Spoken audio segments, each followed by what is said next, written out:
예, 방금 소개받은 임팩트 큐 도현명입니다. 저는 예전에 감명 깊게 봤던 한 영상이 떠오르는데, 세계 최고의 그 엑셀러레이터 투자자, 초기 투자자로 불리는 Y 컴비네이터의 폴 그레이엄이 스탠포드 학생들 모아놓고 창업한 애들 모아놓고 하는 강의에서 영문대 애들이 참 창업을 못하죠. 이렇게 얘기를 시작합니다.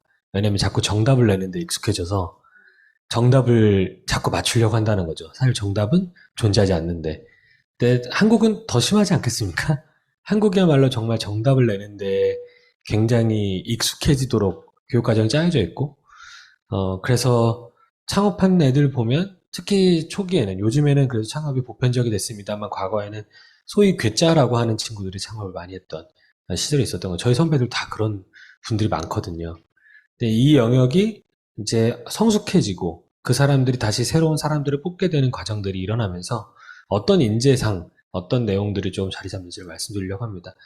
저희 관점을 좀 설명드리고 싶었는데 저는 저희 회사는 한 40명 정도 되는 그렇게 크지 않은 조직이에요. 그래서 매년 사람들을 선발하고 있지만 저희가 뽑으려고 노력했던 인재에 대한 이야기 포함돼서 저희 피투자 기업이 한 45개 정도 됩니다.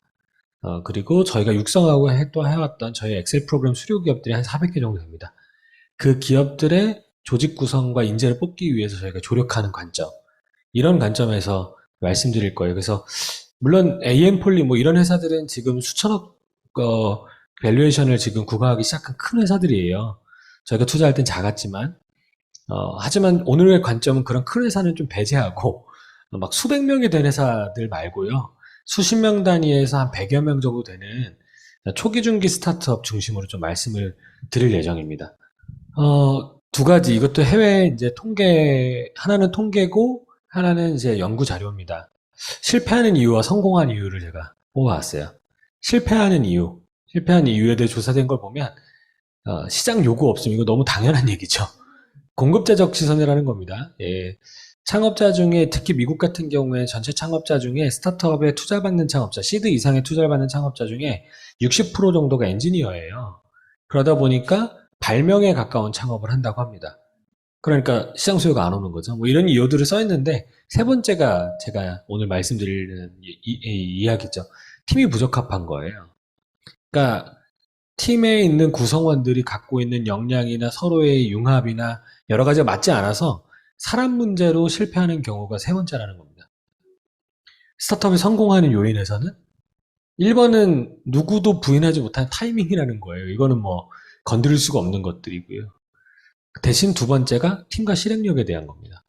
그러니까 결국 성공하는 요인이든 실패하는 요인이든 스타트업에게는 팀이 굉장히 중요하다는 거예요. 그리고 팀은 조직 문화도 있고 구조도 있고 시스템도 있겠지만 결국 사람에 대한 이야기죠.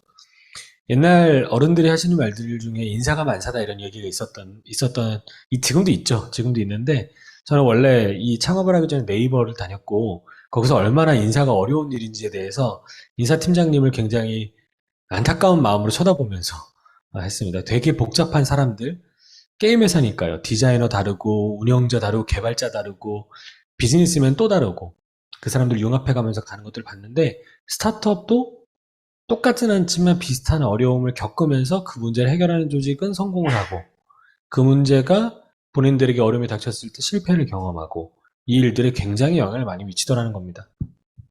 어, 왜 이럴까? 너무 당연한 이야기인데요. 크게 두 개로 한번 쪼개서 말씀을 드릴게요. 물론 역량 자체에 대한 것도 있지만 스타트업은 대기업보다 인재에 대해서 좀 더 예민해야 됩니다.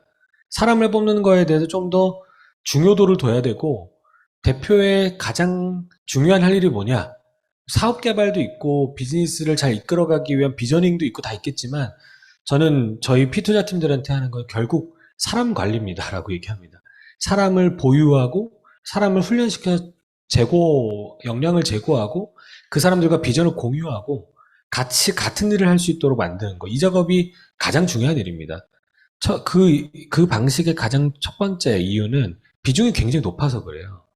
하이닉스가 2만 명 정도 됩니다. 거기서 한 명은 생각보다 높은 비중을 차지하지 않습니다. 그래서 그 한 명이 실수를 하든 실패를 하든 문제를 일으키든 아니면 그 사람이 갖고 있는 역량이 우리 기대에 못 미치든 사실은 큰 문제가 일어나지 않아요. 근데 저희가 처음에 투자하는 초기 단계의 스타트업이 대부분 5명에서 10명 사이거든요. 10명이라고 치죠. 10명 중에 1명은 10%입니다. 그 사람이 그곳에서 문제를 일으키기 시작하거나 우리의 기대에 미치지 못한 역량을 갖고 있거나 아니면 우리의 컬처 핏이라고 하죠. 우리의 문화에 일치되지 않아서 자꾸 불협화음을 내기 시작하면 두드러지는 영향을 끼치게 됩니다. 굉장히 두드러진 영향을 끼치게 해요. 심지어는 그건 생산성뿐만 아니라 전체 분위기죠. 다들 으쌰으쌰해야 되는 분위기가 만들어져야 되는 게 스타트업인데 한 명이 그 느낌과 방향과 분위기를 흐리기 시작하면 굉장히 힘이 없어지기 시작해요. 여기에 큰 문제가 생긴다는 거죠. 인력이 자주 교체해야 되는 스타트업은 거의 대다수, 다라고 얘기하기는 어렵고요. 다라고 얘기하기는 어렵고 지금도 막 잘 버티는 데들도 있으니까. 하지만 인력이 자주 교체되기 시작한다. 그것은 시그널이 어떻다라는 걸 분석하기 이전에 거기에 들어가는 에너지 때문에라도 회사가 힘들어집니다. 자꾸 익숙해지고 셋업되고 지켜질만 하면 나가는 거예요. 역량이 생기고 거기에 적응할 만하면 나가게 되는 거죠. 그럼 또 새로운 사람 뽑아야 돼. 그 사람 위해서 또 투자해야 되고. 이 일들이 반복되면 스타트업은 굉장히 힘들어지기 시작한다는 겁니다. 그래서 스타트업에선 실제로 투자자가 존재하면 사람에 대해서 굉장히 많이 지켜보는 편이에요. 관여하고 물어보고 질문하고 확인하는 편입니다. 두 번째는 시스템이 돌아가지 않기 때문입니다. 이 시스템이라는 거는 스타트업 혹은 기업에서 굉장히 중요한 역할을 하는데요. 그런 얘기 하잖아요. 사람이 일을 하는 것으로 돈을 벌면 회사의 성장은 되게 더뎌져요. 책에도 나오지만 우리가 자고 있는 동안에도 돈을 벌 수 있어야 됩니다. 회사가. 그래서 IT 솔루션이 나오기도 하고 서비스가 나오기도 하고 우리가 잘 알고 있는 브랜드가 자산으로 구축되기도 하고 다양한 방식으로 시스템이 돌아가기 시작했을 때 우리는 익스포넨셜한 어떤 것들을 경험하게 됩니다.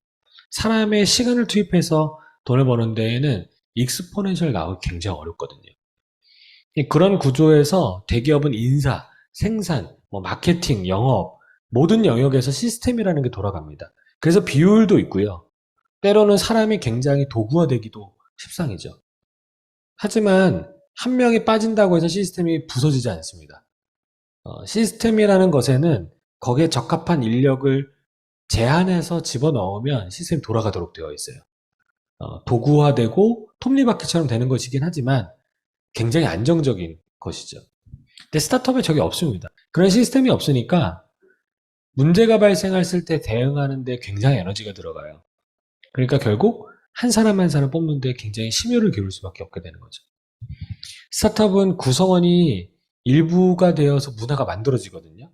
그러니까 결국 문화라는 건 초기에 있는 구성원들의 속성의 총합으로, 평균적인 총합으로 구성되는데 그게 영향을 끼치도록 되어 있으니 신경을 쓰지 않을 수 없다는 겁니다. 시스템보다는 문화적으로 굉장히 움직이기 시작하거든요. 이런 구조를 생각했을 때 스타트업이 한 명 한 명의 인재를 뽑을 때 애써야 되고 노력해야 되는 건 너무 당연한 거라는 겁니다. 이걸 대충 하게 되면 이제 회사가 부실 공사가 이 밑에서 일어나기 시작하는 거죠. 채용의 특징들이 좀 있어요. 스타트업 채용이 그렇다고 굉장히 장밋빛은 아닙니다. 굉장히 좋은, 즐거운 일만도 아니에요. 저희가 투자한 여러 가지 기업이 있는데요. 가장 어려운 점은 뭐냐면 사람들이 모른다는 겁니다. 네, 저희가 채용을 하려고 할 때 생각보다 많은 걸 고려해야 돼요. 그래서 추천으로 많이 채용이 되는 이유가 우리를 아무도 모르기 때문입니다. 스타트업처럼 되게 집중해갖고 사람을 뽑아야 되는 경우에는 스타트업 전용 리크루팅 툴을 쓰거나 추천을 받는 게 사실은 아직까지는 굉장히 좋은 방식이지 전체에서 그냥 뽑아봤자 우리에게 딱 맞는 사람이 나올 확률이 굉장히 적어요. 네, 굉장히. 저희도 그렇고 저희 피투자 기업들도 되게 힘들어합니다. 잡 디스크립션이 아주 명료하지 않은 경우에는 다 어렵다는 거. 굉장히 저희 투자 중에서는 가장 상장 가능성이 높은 회사지만 AM폴리 처음 들어보셨죠? 네, 그러니까 아무도 모른다는 거예요. 누가 저기에 가겠습니까?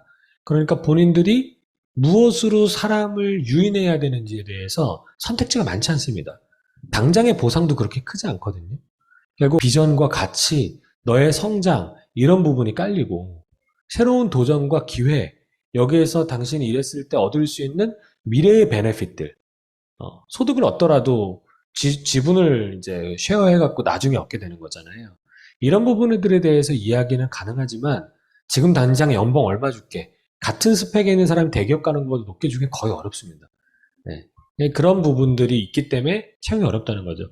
패스트5나 지금은 뭐 한국에서는 지금 정리 수순이지만 위워크 같은 그런 코워킹 스페이스가 선호되고 있는 여러 가지 이유 중에 하나는요.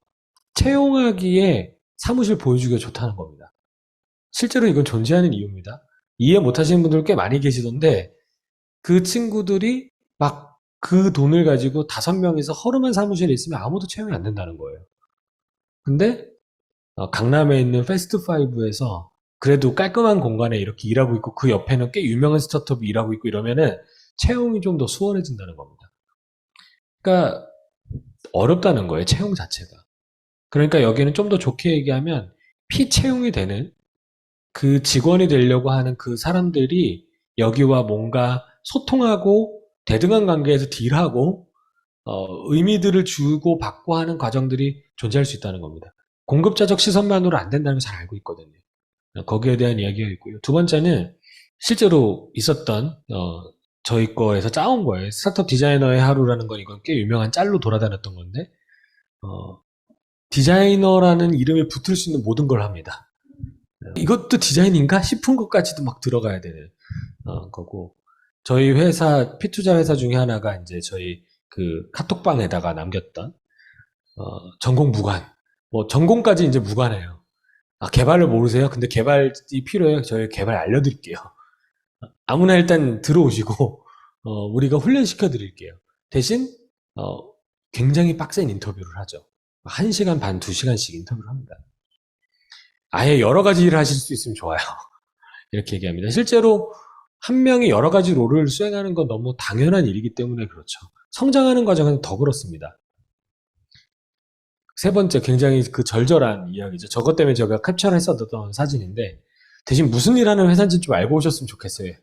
그러니까 앞에 있는 것만 붙여놓으니까 아무나 막 지원을 해갖고, 이제, 우리 회사가 뭐 하는 데인지는 좀 알고 면접을 보러 오세요라는 단서입니다. 저들은 생각보다 멀티롤을 수행해야 돼요. 네. 그래서 저희가 굉장히 연결하면서 힘들었던 거는 저희가 좀 시니어 분들을 저희 스타트업에 연결하는 경우가 있거든요. 왜냐면 시니어 분들이 갖고 있는 네트워크나 해당 산업 영역에서의 전문성들이 막 이제 시작하는 팀들한테 굉장히 도움이 됩니다. 그래서 임원 자격으로 파트타임으로 이렇게 많이 대기업에 은퇴를 하신 시니어 분들을 연결하는데 다른 건 다 괜찮아요. 제가 말씀드렸던 부분 다 매칭되는데 뭐가 안 되냐면 그분들은 늘 정해진 R&R, 각자의 역할이 딱 사일로로 벽이 쳐져 있는 데에서 일하시던 분인데 여기서 온갖 걸 요청받거든요. 굉장히 포괄적인 업무를 해야 됩니다. 근데 그게 대응이 안 되는 거예요. 스타트업에 오면서 나는 내가 정해진 역할만 하겠다. 가장 안 좋은 선택인 거죠. 사업은 계속 성장하고 계속 변동되는데 정해진 일만 할 수 있다. 그거는 불가능한 영역인 겁니다. 세 번째는 성장을 경험하기엔 굉장히 좋은 기회인데 동시에 위험도 되게 높아요. 투자자만 투자하는 게 아니다. 대표도 자기 인생과 기회를 투자했고 심지어 직원들도 이 시간들을 투자하고 있는 거라고 저희가 얘기를 합니다. 그래서 대부분 저희가 투자하는 기업들에는 큰 투자를 받기 전에 초기 투자니까 아무리 크게 해봤자 뭐 3억에서 5억 정도거든요. 근데 그 다음 투자를 받기 전에 이제 사내 그 주식을 유보할 수 있는 방법들을 좀 동원하기를 많이 제안을 해요. 직원들에게 주식을 좀 나눠주길 제안을 하는 것이죠. 성장의 경험을 얻죠. 제가 네이버에 있을 때도 저는 게임 부문에 있었고 게임 부분은 포털 부문에 비해서 굉장히 작죠. 그리고 그 포털 부분, 네이버 게임 부문에서도 저는 나중에는 분리되어서 나가는 지금 웹젠이라는 회사가 되어 있는 NHN 게임즈라는 분리 스튜디오에 있었어요. 거기에 장점은 성장하기 그렇게 유리한 조직이 별로 없습니다. 저는 제가 챙기는 일들이 사원이 챙길 만한 일이 아니고 거의 대표님의 직접적인 보좌를 하면서 그 일들을 챙겼고 거기서 배운 게 너무 많죠. 그건 맞는데요. 가만히 있으면 회사가 성장해서 저도 직급이 계속 올라갑니다. 그런 경험들이 굉장히 유니크하고 의미 있고 도움이 되는 건 맞는데요. 그만큼의 리스크도 직원들에게도 온다는 거예요. 회사가 내년에 없어져도 그럴 수 있는 거죠. 언제 없어져도 이상하지 않은 게 스타트업이니까. 굉장히 어려운 부분이라. 이런 것들을 내재하고서 스타트업은 사람을 뽑는 겁니다. 그러니까 쉬운 일이 아닌 거예요. 되게 중요한 건 맞고 성장과 실패의 다 핵심 요인이고 다 맞는데 뽑기는 사람들이 우리를 모르는데 뭐라고 설명해야 되지? 당장 보상도 없는데 미래를 해? 아 너무 리스키한데 심지어 와서 딱 워라밸이라고 하죠. 워라밸을 추구하기에는 굉장히 불리한 조건. 심지어 업무도 바뀔 수도 있어. 이런 채용을 할 때 스타트업은 어떤 인재를 요구할까요? 이걸 모두 다 수용만 하는 사람들을 요구할까요? 그렇지는 않습니다. 그쵸? 굉장히 수동적인 사람들은 이 영역에 들어가서 자신의 역할을 충분히 다 해낼 수 없겠죠. 능동적인데 어떤 이유로 그 기업의 일들에 지지를 하는 사람들이 필요해지는 것이겠죠. 아주 소수지만 저희 팀들한테 간단한 서베이를 좀 돌려서 내용을 갖고 왔습니다. 그리고 저도 제가 좀 조정을 했어요. 그쪽 워딩이 너무나 날것이어갖고 좀 조정을 했는데요. 어떤 인재사항이 필요합니까? 그래서 제일 큰 거 두 개, 중형 두 개, 그러니까 제일 큰 건 시리즈 B 이상 두 개, 시리즈 A 받은 데 두 개, 그 시드 받은 데 두 개 이렇게 해갖고 저희가 대표들한테 의견을 좀 물었고요. 카톡방을 하나 만들어갖고 요즘 뭐라고 뽑습니까? 보여주세요 하고 인재상 내용들도 봤는데 거의 공통적으로 나오는 세 가지를 갖고 왔어요. 약간 차이가 조금씩 있지만 세 가지는 모든 기업이 공통이에요. 첫 번째는 학습력과 문제 해결 능력입니다. 끊임없이 문제가 발생하기 때문에 이건 일종의 어드벤처인 거죠. 괜히 벤처라고 불리는 게 아닌 거죠.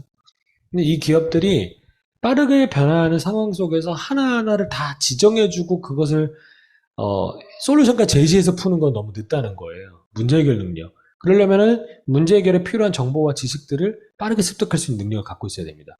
그래서 교과서가 정해져야지만 학습할 수 있는 사람들은 불편하다는 거예요. 위의 입장에서는 같이 하기 불편하다. 알아서 학습할 수 있는 능력이 필요한 겁니다. 굉장히 파편화되어 있는 정보들을 통합적으로 공부할 수 있는 능력이 필요한 겁니다. 그래서 단권화되어 있는 교과서를 외워서 시험을 볼 수 있는 능력은 별로 그렇게 중요하지 않아요. 그게 핵심은 아닙니다. 그래서 공부머리와 다르다라는 얘기를 한 명이 명확하게 하시더라고요. 물론 그분은 굉장히 공부를 많이 하는 분입니다만. 네. 두 번째는 내적 동기에 대한 얘기. 앞에서 말씀드렸듯이 그런 불리한 조건을 그냥 수용적으로 받아들이는 태도가 중요한 게 아니고요. 그 불리한 조건이 자신의 추구와 배치되지 않고 받아들여줄 수 있는 사람이어야 된다는 겁니다. 내가 자율성을 발휘하고 싶은 거죠. 저는 네이버에 있을 때도 네이버는 꽤 일반 대기업에 비해서는 그리고 2005년에 들어갔기 때문에 아주 자유로운 구조였는데도 답답했어요. 네. 그런 사람들이 창업하는 겁니다. 답답하니까. 좀 더 내가 할 수 있는 범주를 넓히고 내가 하고 싶은 일을 하기 위해서. 내적 동기가 있어야 되는 거예요. 아까 말씀드렸던 Y 컴비네이터의 딴 샘 알트만이라고 하는 창업자는 뭐라고 얘기하냐면 제발 나한테 그 일을 열심히 할 수 있도록 하는 그 모티베이션을 만들어 달라고 얘기 좀 하지 마라 라고 얘기합니다. 그건 네가 갖고 있어야 되는 거예요. 동기 유발이란 단어는 말이 안 된다는 거예요. 내적 동기를 갖고 있어야지 왜 동기를 유발시켜 주냐는 거예요. 그래서 실제로 본인이 갖고 있는 동기와 회사가 갖고 있는 동기가 얼라인 될 수 있는 구조가 필요한 거예요. 그러면 스스로는 굉장히 자주적이어야 됩니다. 수동적이거나 수용적인 사람이 아니라 자주적인 사람이어야 돼요. 가는 길이 같아야지 길에 실려서 갈 사람이 필요한 게 아니거든요. 세 번째는 가치관이나 문화적 합성인데요.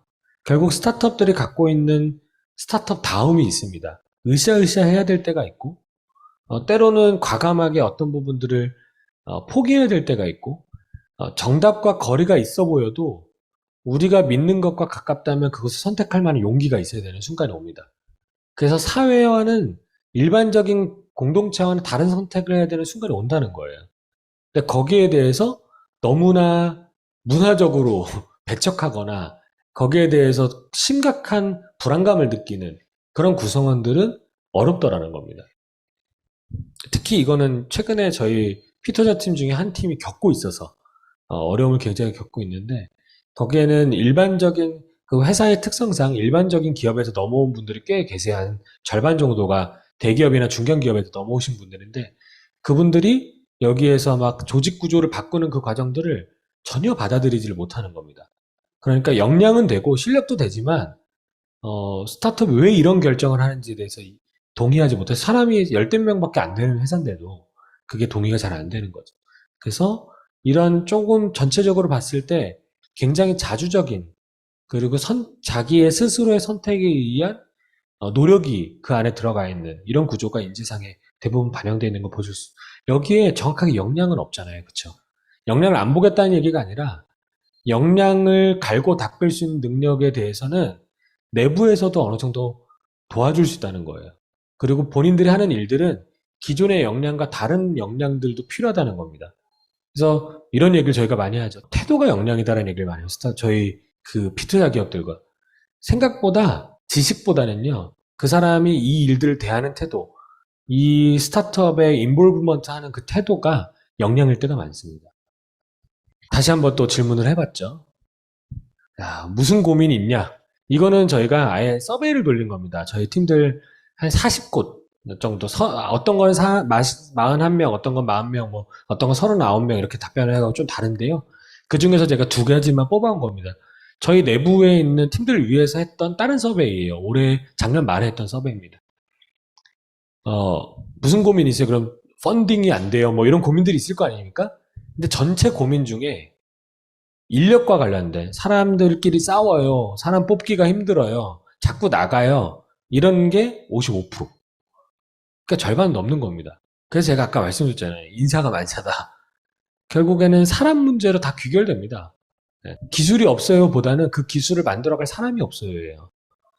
너무 영업이 안 돼요가 아니라 영업할 사람을 구하기가 힘들어요예요. 결국에는 사람 문제로 바뀌기 때문에 우리는 어떻게 인력에 대해서 그 시장과 그리고 인력을 채용하기 원하는 스타트업들을 매치업할 수 있는지에 대한 고민들이 적절하게 필요한 시점에 와 있는 것이죠. 되고는 있습니다만 아직 부족하다는 거예요. 아까 말씀드렸듯이 잡코리아 같은 대형 마켓에서 워킹하지 않거든요. 그리고 두 번째는 아예 이제 요 포럼 때문에 제가 따로 질문을 같은 멤버들에게 던졌습니다. 학력이나 학교를 고려합니까? 라는 거에서 75%가 고려하지 않는다라고 답변했어요. 근데 중요하게 고려한다라는 사람은 5%밖에 되지 않았습니다. 25%가 고려한다는데 중요하게 고려한다 5% 정도예요. 근데 그럼 나머지 팀들한테 제가 물어봤죠. 왜 고려하냐? 저희는 실명이거든요. 저 서베이가 도와주려고 하는 거니까 실명이거든요. 했더니 거기서 연구소를 운영하려면 등록하려면 석박이 필요해요. 그래서 그리고 우리는 병특을 뽑기 때문에 석박이 필요합니다. 그리고 연구개발 자금, R&D 자금 유치하려면 박사가 유리하거든요. 이런 요인들로 박사를 고려한다는 게 나머지 20%인 거예요. 5%는 진짜 자기는 학력이 중요하다고 생각합니다. 라는 답변이었고 20%는 여러 가지 실용적인 이유로 필요합니다. 라는 거였고 75%는 잘 모르겠는데요. 실제로 저는 한번 설명드린 적이 있는데 저희 회사는 지금 올해도 한 4명 정도를 추가로 뽑았는데 쓰는 칸도 없거니와 저는 아예 모릅니다. 일단 관심이 없어요. 정확하게 얘기하면 관심이 없습니다. 어느 학교를 나왔는지 석사를 했는지 학사인지 관심이 없습니다. 저희는 경력에도 석사나 박사를 반영해주지 않아요. 그게 아니라 그냥 본인의 설명해낼 수 있는 업력이 얼마나 되는지 심지어 거기에는 봉사활동은 포함해주기도 합니다. 자기가 갑자기 필이 와서 나이지리아에 가서 2년간 봉사활동했다. 근데 거기서 무엇을 경험했고 뭘 얻었다. 그럼 경력 인정이 됩니다. 그러니까 석사가 인정이 안 된다는 게 아니라 석사라고 해서 반드시 반영해주지 않는다는 거예요. 그러니까 결국에는 실질적인 기여할 수 있는 인재인지에 대해서 고민하지 않을 수 없다는 겁니다. 저희 40명인데요. 한 명 2.5%잖아요. 네. 그 정도면 제가 직접 신경 써야 될 이유가 있는 겁니다. 저희 회사가 서너 명만 잘 성장시켜도 저희 회사는 내년에 성장할 수 있는 겁니다. 한 사람이 성장하는 것으로 조직이 성장하는 게 저희 회사의 구조이고 모토이기 때문에 그 구조를 맞추기 위해서는 해당 작업들이 필요하다는 거죠. 거기에 학력이나 학벌은 아예 정보로서 가치가 없다는 건 전혀 아닙니다. 한때 열심히 살았던 거죠. 그리고 좋은 네트워크를 갖고 있겠죠. 하지만 그 이상은 전혀 아니다. 라는 게 저희의 판단이고 실제로 그렇게 운영하는 게 워킹하고 있다고 말씀드릴 수 있습니다. 예, 여기까지 제 발표를 마치도록 하겠습니다. 감사합니다.